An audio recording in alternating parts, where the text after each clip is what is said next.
Dragonflight Patch 10.0.7 is almost upon us and is being released on 21st of March, which is very, very exciting. It's less than 2 weeks away at the moment of recording of this video, so it's time for us to very quickly check in and for me to share with you how am I preparing for this patch after what I've read and after what I've seen on the public test realm PTR of the patch. So if this is your cup of tea, if you're a casual player, if you're a fellow Gyrotex Gaming Club member, please stick around. Let's talk about this very quickly today, and hopefully you will find this somewhat amusing and entertaining. Well, first of all, my friends, let's very, very quickly recap of what's coming, which is going to inform partially, at the very least, what we should be doing right now to prepare and what we should not be doing right now to prepare.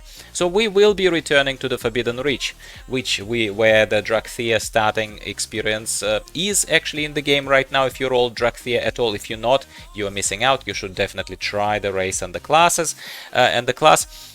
So there are obviously new challenges, new quests, so something brings you back to the Forbidden Reach. We're not going to spoil this.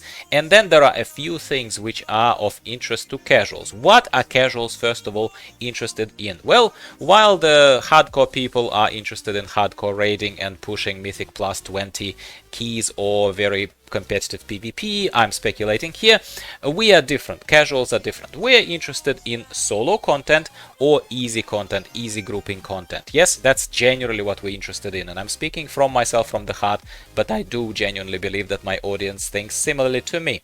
So what in that regard the patch 10.0.7 is going to give us? Well, plenty of quests, that's for sure, and plenty of rewards which are going to allow us to gear our alts, which is the most important thing for altaholics, people with many alts, and casuals who don't push higher content.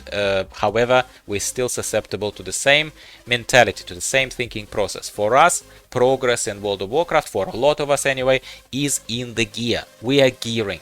Gear, obtaining of the gear, increasing your power, therefore, yeah, so obtaining of the gear is just means of increasing your power. So if our power for our own level, however low level in the eyes of experts or whatever, that's what drives us forward in any gaming experience, and you know, World of Warcraft is front and center right now that we're discussing. So as far as gearing is concerned, first of all, and the best news that I can share with you is that everywhere quest rewards and tokens are going to be available to you in the Forbidden Reach. You will be able to get gear item level 385, no problem. 385, which right now, in my humble opinion of a casual player, is kind of, well, I'm not gonna say it's the ceiling, I'm not gonna say it's the topmost level that that a casual kind of chilled sort of beginner player, those kind of people can obtain in World of Warcraft. But in my opinion, 385 is good gear. Is good gear right now in the game. So that if you level with me, then everything else that I'm gonna say to you will make sense to you. If you're not, please let me know in the comments down below how you feel and why do you think that doesn't apply. But this is where I'm coming from. So you will be getting tokens of 385 gear pretty much everywhere straight away as you land in the Forbidden Reach. They will be dropping from the treasure chest. They will be given to you as quest rewards. You will definitely feel suddenly like spoiled a bit, for the lack of a better word, especially if you have fresh, let's call them green, half-naked alts. So that leads us to the first recommendation from me, and that is probably the main recommendation. Right now, I would focus on leveling my alts, especially during the time walking week, which is luckily is one upon us right now. So you still have a healthy chunk of this week. If you're watching this video when it was released, you still have a healthy chunk of the week ahead, and running time walking dungeons ultimately doesn't deserve its own video, but I'm going to talk to you here very briefly about this. Running time walking dungeons over and over essentially is what is going to give you the bare minimum of simply survival kind of gear to be able to step into the Forbidden Reach and not be slaughtered instantly. Well, nothing is going to slaughter you there, to be honest, but you know what I mean.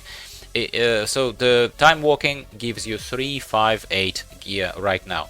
358 gear right now is better than your normal dungeon gear, yeah, and is on par with heroic dungeon gear. However, what is good about time walking is the fact that the quest reward for completing of the time walking dungeon is massive. it is honestly, experience-wise, it's massive.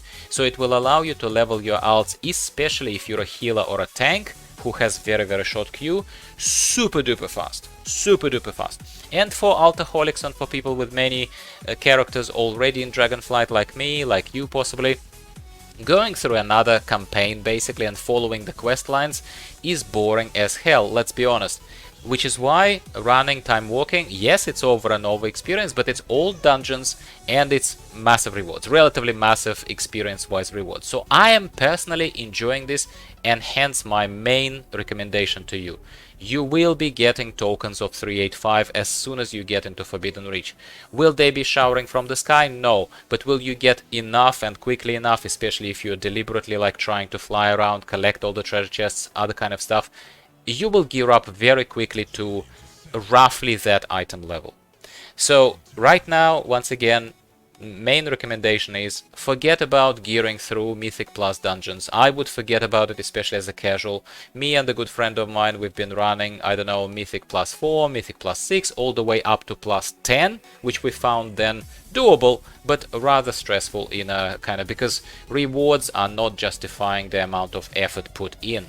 You're putting in 30 minutes plus with a random pug group. It can go well, it can go not so well. But there are unpleasant affixes. In the end, you're not guaranteed a reward other than the gift, I suppose, from the Great Vault that you get at the end of the week, which is nice. It's nothing to sneeze at. But at the same time, would I push myself right now through plus 10s just to get the gear above what I'll be getting for free, effectively, from the Forbidden Reach in 10.0.7? No, and I'm not recommending this. On top of that, my friends, there is Zskera Vaults and Onyx Amulet. No, this is not a spelling mistake, and I thought that it was, but it is not. Onyx Amulet is a ring, and it is a ring similar to the punch card that you used to get from Mechagon. I'm sure you heard about it by now. If not, then I'm honored to break the news down to you. It is a free 405, item level 405 ring. For alts, for green alts that you will be leveling right now through time walking, the ones that I am preparing to go so that they're ready to go, you know, on a lazy afternoon when I want to just get the free gear and feel good about myself. I think it's amazing. It's amazing. So you're getting a base level punch card ring basically of item level 405. Amazing. And then you will be getting gems, essentially, or whatever that goes into the sockets. I haven't explored the Forbidden Reach enough yet to fully understand the system, but I think it's pretty easy to assume that it will work exactly the same way as Mechagon thing, and you will be putting in things into that, the gems into that ring, and it will be increasing the item level of that ring further. We will be getting practically free item level 385 gear as soon as in 2 weeks patch 10.0.7 launches. You will straight up, pretty much within the first less than half an hour, you will get that ring that will boost your item level massively to 405. That's fantastic. You will have Zskera Vaults to explore. I've only unlocked them, so I will have a separate conversation with you about what I think about these vaults once I explore further and other kind of stuff. Maybe if a guide is applicable, there will be a guide, so subscribe if you haven't already. But at the same time, so for funsies, we will have stuff to do. We will have a new area to explore, and we will have new rewards. We will have new rares all over the place. All over the place there are rares on that map to fight with. Presumably the reward drops from them, just like it happens on the mainland of Dragon Isles right now. I can't imagine them designing it differently. I haven't done killing of the rares just yet myself, but all of that ends up in what, my friends? All of that ends up in more quests to do, storyline to follow if it's your thing, factions to grind, Furbolg faction for example, human and orc heritage armor of no interest to me, but you might be interested in it, some race and class updates, which I'm not that terribly interested in, other than updates to Protection Paladin and Retribution Paladin right now, which I've sort of reported on already, and then some dragon riding updates. So a lot of casual friendly content, which yet again, main recommendation for you is stop doing any borderline frustrating or kind of challenging content right now, and instead reinvest your time right now that you have as a potentially mature casual player into leveling your alts, preparing this army of alts, which are basically standing at the starting line of the marathon and waiting for the flag to fall and for the gun to be lifted in the air and for, you know, the organizer of the race to say, go. That is how I am preparing. That is how I'm preparing. Let me know in the comments down below, how are you preparing? What do you think am I missing? I know ultimately I gave you only one big advice. Hopefully it landed as a big advice. Stop wasting time, basically, on any challenging content right now and invest into your army of alts is my recommendation. What is yours? I always welcome everyone's opinions. I always genuinely kind of share mine, but at the same time I welcome yours. Let me know, how are you preparing, if you're preparing at all. Are you looking forward to 10.0.7? Are you looking forward to further than that, because Blizzard started previewing 10.1 patch, which, as you have noticed, we have not discussed today because it's already ranty, and it will become even more ranty this video if I was talking about that to you today. We will save it for some other time when we have some more factual information about this, other than just a little preview that's been released by Blizzard. Thank you for tuning in today, my friends. I am excited, if you can't tell from the tone of my voice. I'm excited. In 2 weeks we have new content. Yay! I'm a bit bored. You know what I'm also excited about?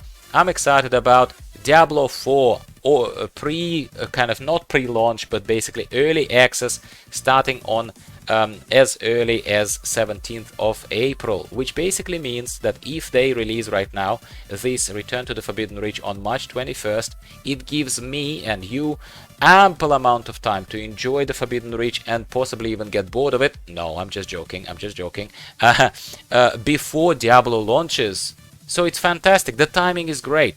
It gives us a chance to properly explore the Forbidden Reach, kind of get our, you know, get full experience, know exactly what is there for us and the limits of this content, I suppose, by the time that early access of Diablo 4 launches, which is fantastic, because then I personally can allow myself kind of intermittent dropouts into Diablo 4. Hopefully it seizes me the game. Hopefully I spend a lot of time there and enjoy it as much as I think I will.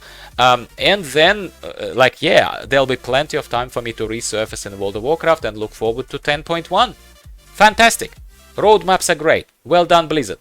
Like the video if you like this. It is the main way for you to tell me that I'm doing something right and you're enjoying my content. And I'll be speaking to you again about something else. World of Warcraft, no doubt, probably on the closest horizon. And Diablo 4 on slightly more mid-term to long-term horizon very soon. Goodbye for now.